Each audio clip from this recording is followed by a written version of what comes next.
What's up guys, it's your boy Luke Owens aka Lokoe, and welcome to part 2 of my amazing adventures in Lokoe Town.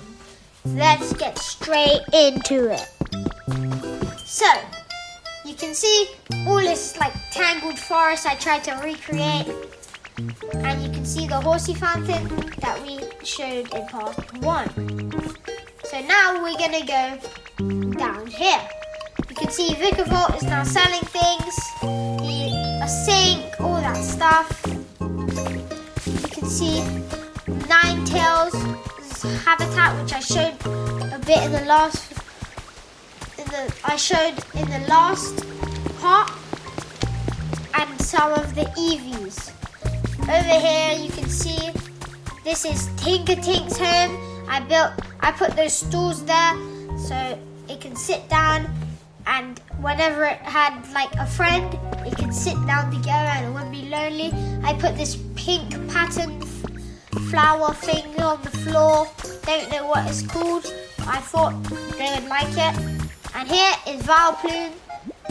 One of the habitats is made completely out of moss because it's like a flower mushroom thingy. And there's a reef there, it's sleeping right now. Sleepy mushrooms. And we are gonna put the camera on,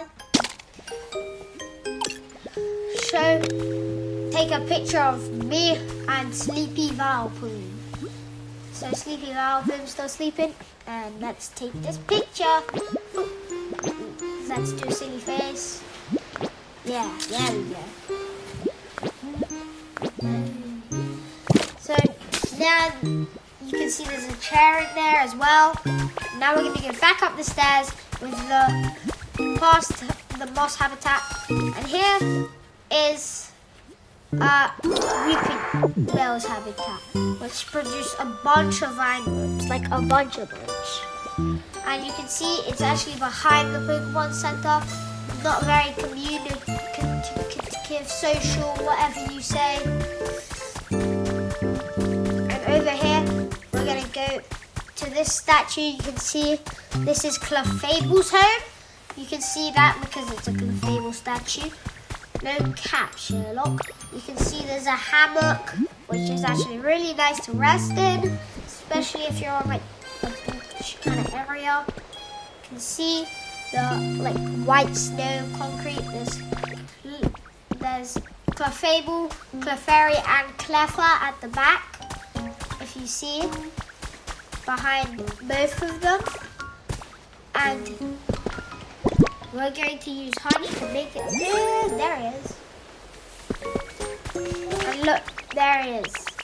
Splitting image of the statue. I'm gonna punch you because I don't like you that much. And now you can see over here, there's this Eevee area. In here is some Eevees. There's Playland, Fluffy Flower Bed.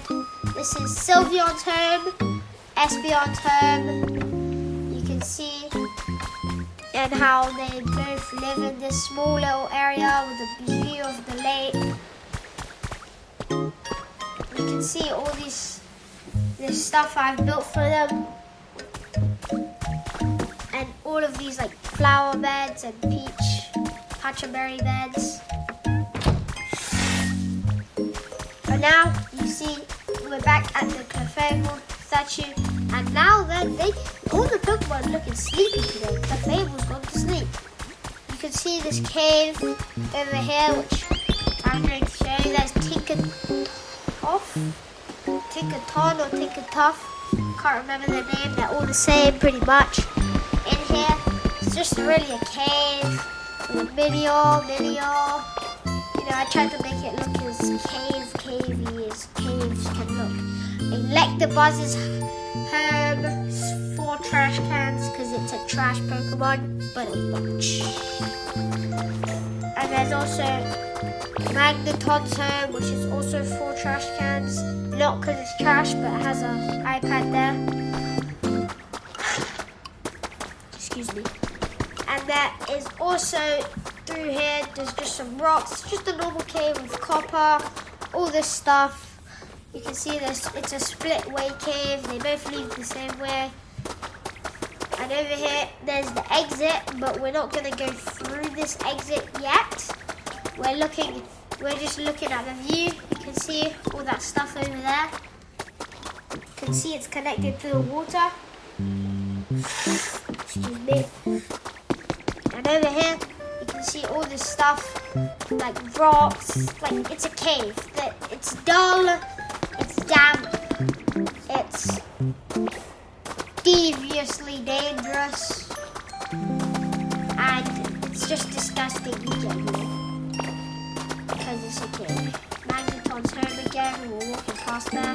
Like the Buzz's home with the 4 trash cans because it's trash. And past this bridge, which I have constructed, and over here there's another bridge, but if you look over here there's another bridge. 2 bridges, I know, it's crazy. And up this bridge you can see there's some stairs. They literally just lead the same way, except this one is like through a tunnel. You can see on the other side there's Tinkertoff, got it right this time. And you can see these bushes. And you see this metallic stuff with the poles. This is Tinkertoff's home. I put the metallic floorboard. Maybe they'd use it to build something, I don't know. It's Tinkertoff, they do what they want. And you can see we're back over here. There's a security camera. That's in one of my next videos. And you can see all this stuff over here. You see, this is Hatcher's home with the logs, because he chopped up logs. And that's got a tree stump, because he chopped down the tree recently. You can see Zapdos's domain, or whatever. It's like a factory. That's where we were lost in the last part of this video. And that's actually near. You can see in the sky there's a place, but I'm not going to show you that yet. You can see there's Hatcher's home with all that wooden stuff, like he carved it out himself. And here is a mini kitchen, which is really funny, because boom, burn all this stuff, except really the pot. The pot's the flames, you can see all that stuff. That's a Galarian fan at the bottom that they used in Sword and Shield to make those like curry rice thingies. There's Rowlet's home, which is like a tree house. And there's also a big farm, which is all of the like vegetables. There's beans, tomatoes, potatoes, and wheat, which someone calls corn. I'm not going to say, but someone calls it corn. And you can see, excuse me again, oh! You can see over here, this is Moltres domain, but we got lucky here, because Moltres is just outside flying. Moltres, come down. Moltres. You can see how the flames are, and how like it just flaps in the sky. It's like Holo, except the shadows. And basically, now we're gonna look at this. This is not built. This is part of a crafting recipe. You can see up there, and we're actually going to go in there to see how Moltres lives. You can see it's just a really fiery area, lava, rocks. Moltres just living up here. 3 campfires is Moltres' home, but really the whole thing is just Moltres' home. And and it's just like really fiery because Moltres is the firebird. There you go, up. Now we're gonna go back to this front gate area. You can see these little metallic gold poles, and over there you can see the farm we were just at. And you can see past here there's a rocket ship there, which is taken from one of the wizards. Moltres has landed. I repeat, Moltres has landed. He's talking to Tinkertuff. He's talking to Tinkertuff. They're having a conversation about why Moltres should not burn Tinkertuff's stuff, because yesterday Moltres and Tinkertuff had a bit of an argument over one piece of metal. Moltres burnt it so no one could have it, and yeah. So past here you can see it's a plain area. Might build some houses here, but I'm still working on it. You can see over here is Rapardos.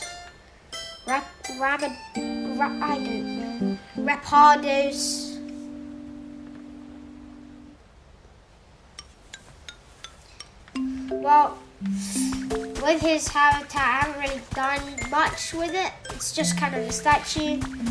It's really dull. I'll fix it and make it better. Up here, it's like a massive staircase. Just need to get up there. Soon. Hardcore parkour. Hardcore parkour. Got that. There we go. Oh. Jump this way. I'm gonna try and get that there.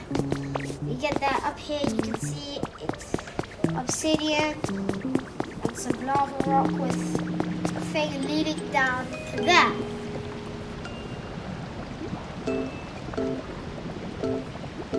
This isn't like this when you first build it.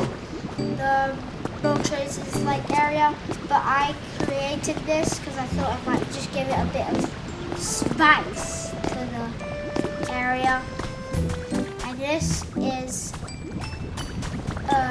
actually a habitat of another Pokemon. Larion lives here with the flaming pizza, the spicy pizza, hot sauce pizza, whatever you call it. There's bricks for him to play with. There's a bunch of stuff. Excuse me. There's concrete poles, a pillow, just for him to lie down. He's not here right now. And you can see over here, there's more lava leading down to that little area down there. Going through here, all the way through this part. The lava has turned the grass orange. You can see there's bones in there from all the creatures who have died in there. And this is Tyrantrum's home. Tyrantrum lives here because I thought it might just be fitting. They're always sneaking up on me.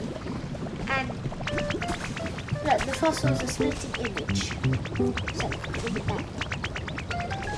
You can see here that he ate. You can see he ate some stuff, some bones, and threw the bones in here. Here lies little Timmy, the Magikarp, who was eaten by Tyrantrum, who did not come back out to the other end. And rest in peace, little Timmy. So you can see over here, we're going past the lava area we saw before, which we built, and down there you can see one of my favorite Pokemon, Cider. But there's also a waterfall of lava leading down into the water, which creates a hot spring. It's really nice. Here's the lazy bum Cider, sleeping in the shower, eh? Lazy bum. Excuse me. Can't even catch fish for himself. Like, bro's just sitting there sleeping while the shower's doing all the work. Not even cleaning himself. Past this hot spring, you can see all of the stuff we just previously visited. The lava waterfall that came from all the way up there to all the way down here. You can see there's a little doll area, which I might create some stuff over here. A little sand area. Also might create some stuff over there. You can see there are different types of sand. One of them is brighter, one of them is a bit darker and like more, I don't know, brighter? Yeah, whatever. Over there you can see Tyrantrum's home that we just literally visited. If you didn't see it, it's because you weren't paying attention. And we're also gonna go over here, which over there you can see, oh look at that, there's some berries. Nah, this ain't no berries, this is Gudra's home. Gudra's habitat is a berry bed, a berry table, berry lamp, and a berry chair. That's a lot of berries. Just can't get enough. And Gudra's home is quite good. It's got its own little like miniature statue. And these two are actually, Tyrantrum and Gudra are actually rivals. That's why they're so far away. Moltres is protects them from fighting. And you can see we're back here at the sand. Over here, we see there's another habitat over here. This is Jolteon's home with a slide and a normal classic bed. There's this thing that you can just spin and dance.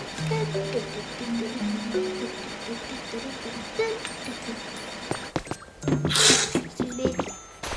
There's a laptop and there's a stitching thing. I put them there because in case Pokemon gets bored. And you can see there's rocks, which I will destroy eventually to build something awesome there. And there will be a bunch of stuff. And down here you can see from the Moltres thing, the lava trickling down or whatever, like falling down. Here is Rayku's habitat, aka illuminated grass. Illumination. Down here there's another cave that is just cavey. You know, it's a cavey cave. And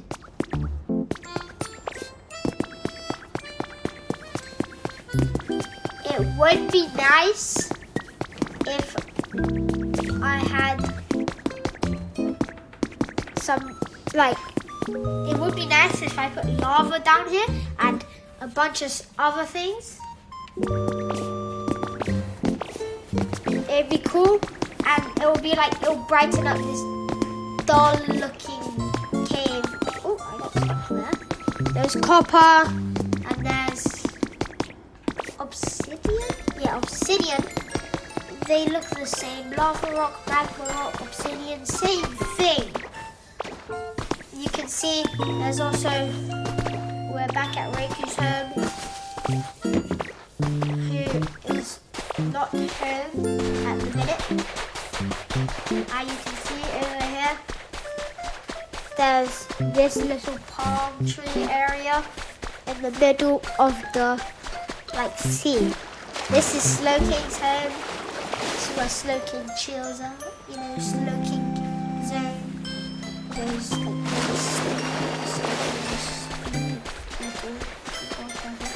and you can see here's Executor's home, which is actually just palm trees, because you know Executor's a palm tree, one thing led to another. And then over here you can see there's uplifting duckweed, in which case there's a hot spring shower. This is a habitat of a Pokemon that I'm trying to get to come. You can see that's the part we ended off at part 1. You can see over there the little area. You can see we're back here at the lift. You can see we're in the middle between central area and that little area we ended off. And there's Zapdos thing again, and here we're gonna end off part 2. So don't forget to like and subscribe, and I'll catch you on part 3. Peace out.